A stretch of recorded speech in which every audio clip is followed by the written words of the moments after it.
What's up, guys? You are on the air and off the books with Bethann and Samantha, and today we are going to be talking about a book called Murder in the Family by Cara Hunter. And we actually got this book as an ARC, and this is from, is it four? It looks like... HarperCollins. Yes. HarperCollins Publishing sent us 2 copies of Murder in the Family. Thank you, HarperCollins. And this book actually releases September 19th of 2023. So it released, you're hearing this like a few days after it's released, so you should be able to come to the library and pick up a copy if you like it. Yeah. It was... Okay, so we went in thinking that it was going to be really cool because it's kind of set up as like a TV episodes. Yeah, so it's not that it's not cool. Let me backtrack. Because so when it was advertised, because I found it on Book Talk, or not Book Talk, well, I guess so, Bookstagram, whatever you want to call it. Those little short videos that you scroll endlessly forever and ever. And so the person who was showing it, because it had already released in the United Kingdom, or the UK, whatever you want to call that. Hello, all of my across the pond people. Anyway, not that you're listening, but... If you're listening. Shout out. Okay, and so this is, the way that it is, like, pitched is that it's written like a television play or like the script to a television show, but it has all of the case files for the murder in it. So it's supposed to read like a true crime television series, like Dateline. Yeah, Discovery ID. Or like if you've ever watched those like haunting shows where they like go and interview everybody. And everybody sits in front of the camera and there's the background, and then they do these cut scenes with all these like actors moving in to show you like what's being illustrated. It's supposed to go like that, and the idea when it's pitched is that you have to figure out who the killer is before they get to the end of the book. Yes. And so our thought is that we were going into this and we were just getting these clippings and this information and this general sense of like what's going on. And the book is, let's see, it's almost 500 pages. Yeah. But when I looked through it, because, you know, I'm a slow girl here with my reading, and I was like, it's going to be fine. Because it's mostly like dialogue and like these clip pieces and stuff like that. So we tandem read this, I guess is what you would call it. Like we marked out like how many pages and then tried to keep up with each other, and I failed and then skipped around, and it went okay. Yeah, it was a lot more information, I feel like, maybe than it needed to be. Like there was a lot, there was almost too much information to really figure out who the killer was. It really inundated you. Like, you're watching, like, a docuseries. Like, it feels like you're behind the scenes. Like, my favorite parts were the parts with the text messages and with where it shows all the different case files and the newspaper clippings and, like, the different credits and things like that. Like, those are my favorite parts. And then it's split up. Instead of chapters, it's each episode. And it's really, really cool premise. This is something we would recommend to you if you really are a lover of true crime. Yeah. Even though it's fiction, it really reads like real life. And the ending of this, and no spoilers yet, but the ending of this is way more along the lines of a real life true crime story than these big twists and turns and unbelievable kind of fillers and stuff like that.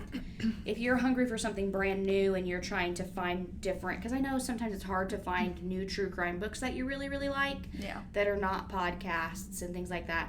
This is that recommendation, and I think you would really, really love it. Yeah. So, Murder in the Family is about a wealthy family that lives in, is it the United Kingdom? London? Yes. Do you want to read the synopsis? Yeah. So, in December 2003, Luke Ryder, the stepfather of acclaimed filmmaker Guy Howard, was found dead in the garden of their suburban family home. Guy was only a child, asleep upstairs at the time of the murder. His mother and 2 half-sisters were also in the house that night, but all swear they saw nothing. Despite a high-profile police investigation and endless media attention, no suspect was ever charged, and Guy's family has been haunted ever since. 20 years later, the sensational new streaming series Infamous is dedicated to investigating and perhaps cracking this famous cold case.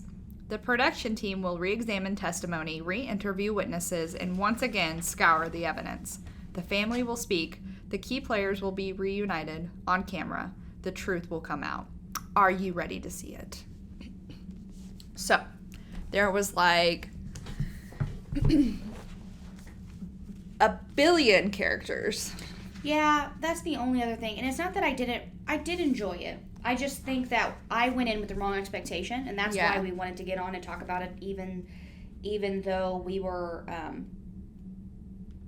in the end, it's not that we hated it, it's just that we didn't go in with the correct viewpoint of it, I think. Yeah, and it really reminded me of the book we read by B.A. Paris.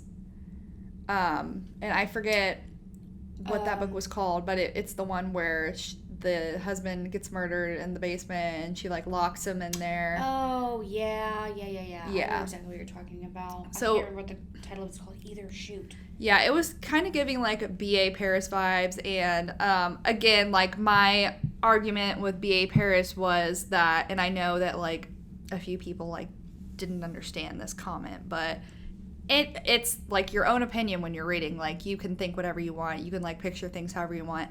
In my head, when I am reading B.A. Paris or this Murder in the Family book, it feels like I am reading like historical. Yeah, historical, like back in time. It feels very dated. Yes. Because I think what is it supposed to be like? It actually has happened in the 90s or something like that. So like the actual killing did. The killing happened. I believe it was in the early 2000s, or in maybe like the late 90s. But the year in the book is like 2023. Yes, and that's what's really cool too, is that it's like actually set like it would be happening today. It's dated like it's now, so it's very relevant, and it feels like it's real for that reason. But it does feel like, because it's set out in England in a very expensive house on a very elite property. Yeah. And so it feels very old school, old money. Yeah. It does have like this historical feeling to it when you're reading like all of the backstory and stuff to it. Yeah. And the way that they talk about meeting some of the main characters in here and how they're in Australia and they're traveling the world after college and stuff. Because you can't travel like that today. So it feels a little old. Yeah. Not old, that's not the right word. Historical. Yeah, it feels like a historical, like a historical crime. Yes, but it's definitely like, I would say like crime realism is like the actual genre. And it technically is a thriller, but not in the way that you would read something like any of Robert Brenza's or Flicker in the Dark by Stacey Willingham. Right. It's not going to be something like that, like you think. It's not supposed to keep you on the edge of your seat.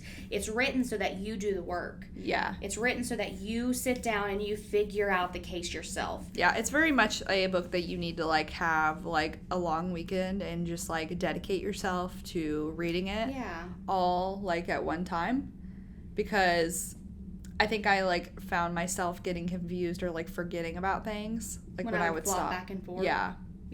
It really does help though, because they have like the because what they do is they get this panel of like really famous investigators, psychologists, things like that, and they have their resumes at the front of the book. Yeah. So you can go back and you can actually see a picture of this person, and you can read like who they are and what they do. And it's not all British. There are a few American people in here and different things like that. I think there's a lot different feel when you read like a American book compared to like a UK. I think it's because we're American. Yeah, probably. Like the UK people in UK. Silly, but people in the UK probably think that too. Like when they pick up like a book that an American author has written, they're probably like, "This feels really weird."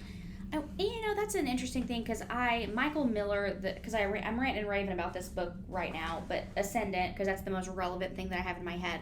But he's British, I believe. If not, I'm sorry that I offended him and not knowing for sure, but I'm pretty sure. And he was saying that he had changed some things when he had published over, and the book came over here to the States. because some of the slang and stuff is different. Yeah. Some of the different wording and how that they say things is different, so it was hard for some people to understand. We're just different cultures with different languages. Yeah. So it's also, I feel like the UK is like a lot more cooler, refined, and posh. Yeah. Than we're just like we're just Merc over here. America. But yeah, I think that's why it feels different. It's just because it's just such a different culture, a different like way of life, different talking, stuff like that. I listen to some podcasters who are British, and some of their slang, I'm just like, I don't know. I don't know what that means. I don't know what that means. It sounds nice. Yeah. But I think even though this book wasn't necessarily for me, I'm glad that I read it because it was something new. Yeah. It's something that I've never read before. Yeah. I'm not Which we tried to do. Yes, and I'm not going to tell you my star rating because I do want you to pick it up because I think that if you're a fan of true crime and if you like things like this that aren't as high stakes but you really want like something to cozy up, think about, it's a little bit more cozy even though there is some murder in here. It's not quite the same thing as, like we said, those other kind of thrillery books. So also, it's just our opinion, and it is just our opinion. You can read whatever you want. Totally different than us, and you could be like, "Wow, your opinion sucks," and you know what? And this is bold, man, and it probably does. I don't know, dude. I read fantasy all the time. I don't. Yeah. Don't listen to me. Well, listen to us, but don't like take. Just because I say that it's not something that I would pick up again because it's not for me doesn't mean it's not for you, and I think you should still pick it up. This should fit real nice next to true crime. Yeah. And so there's a show I started watching, and I do want to like read the book. I've never read a Harlan Coben book. He's like one of those authors, kind of like James Patterson, that's like so popular, and I'm like, I don't want to read it. Different publishing books every other week. And he has a show out on Amazon Prime. It's called Shelter, and it's based off of his books, Shelter. And it's actually like really like good. It's very it's like a supernatural crime thriller. Like a crime has happened, but you know something like supernatural or like weird is going on. Kind of like Lost. Oh. Like that kind of thing. But it's really good so far. I'm like on episode 4 and I really, really like it, and I'll probably finish it. You know, it does remind me of those shows. There's a couple shows where there's like is it Forensic Files or something like that this reminds me of?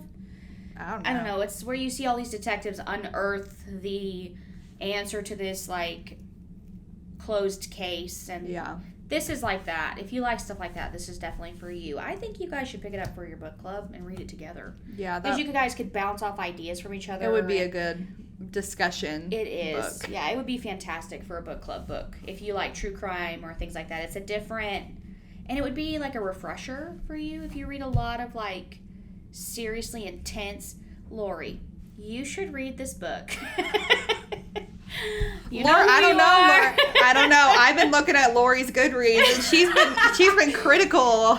She's a critical judger. I just think she has to be like wowed, like floored and wowed. But I think you should give it a shot.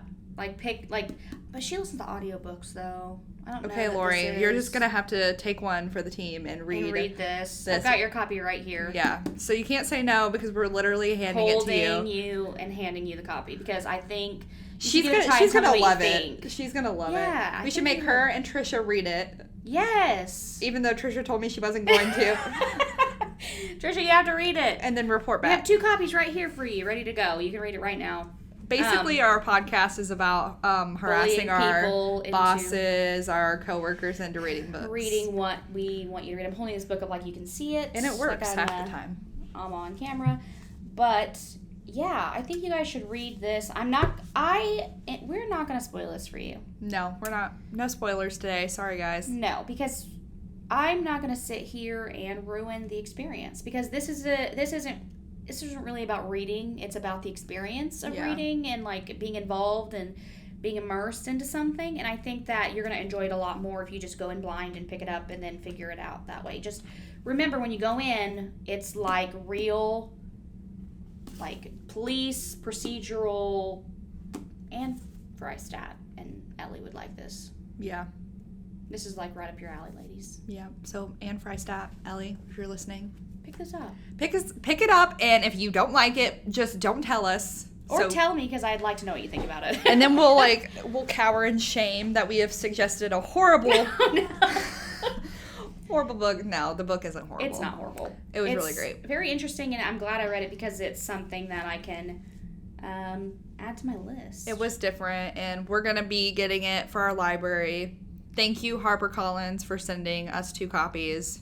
Yeah, you guys really awesome. You guys are thebomb.com. If you are like an avid, like, if you have like a book podcast or like you're a book blogger, email publishers and ask for books that are coming out, because most of the time they'll probably send them to you. But you have to review it. Yeah, but if it's like, if it's like Sarah J. Maas, like, she's like crazy popular. Like, she's got people that are like big names reviewing her books. Yeah, she's not going to send you a book. She probably might not send you a book, she but is sending you one. we have gotten some big name author arcs though. Yeah, so randomly they've sent you just some things. never know. But if you're trying to start your own book podcast and do your own book reviews and stuff like that, that's a good place to start. But you do have to show your gratitude and review the book in exchange for the arc. Put all your blog links, your podcast exactly. link. You don't have to have a crazy amount of followers. We don't have a crazy amount of followers, and they send them to us. You don't know. We've got like 600. They're just ghost followers.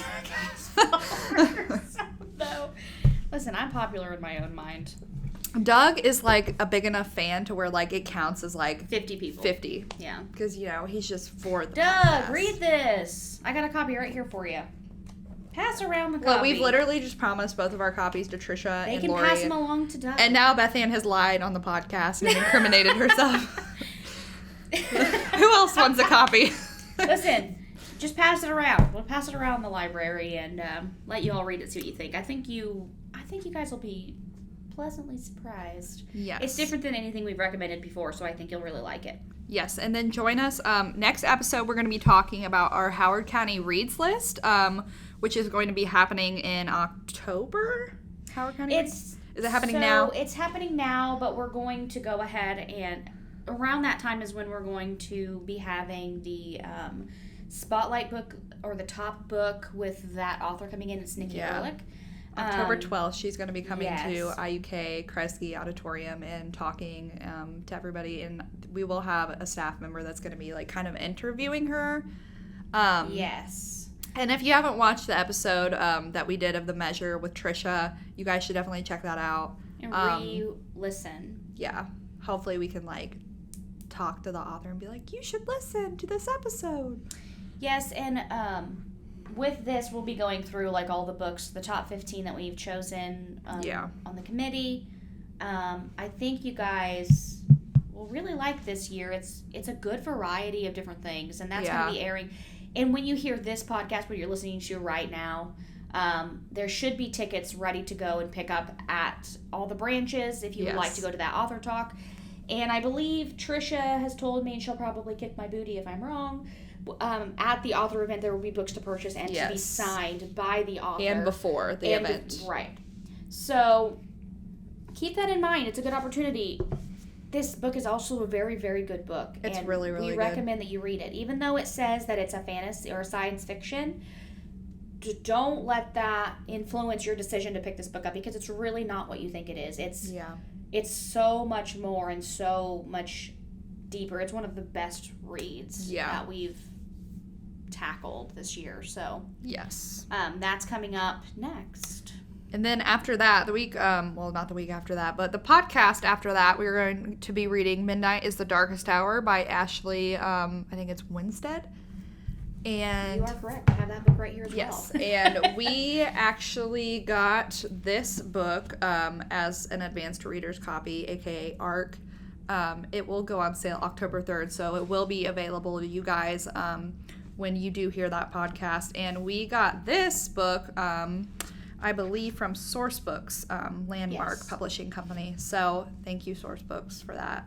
The book is stunning. I love the cover. It's got like this eclipse situation. It's really cool, and it's like that matte feel, which I love. It's a beautiful floppy trade paperback, and it's just like, listen to this. Yeah. Have you ever heard anything if that's better? not ASMR, then I don't know what it is. It's just so good. Yeah. I love it. So yes, you guys have to join us for that episode. We will have we will be ordering copies of that if it's not already on order. I think it is. Yes. So you can read this before you hear us. Yeah. Join us and have it read, and we'll let you know what you think about it. Get to read it. Samantha's obviously blazing a trail through this.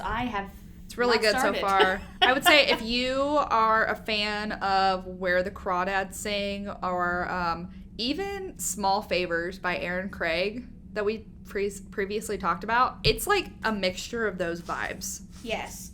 There are also some trigger warnings in the front of the book if you want to look at those before you pick that up to read it. I'm very appreciative to Ashley Winstead for putting those at the very beginning before you even open the book. Yeah.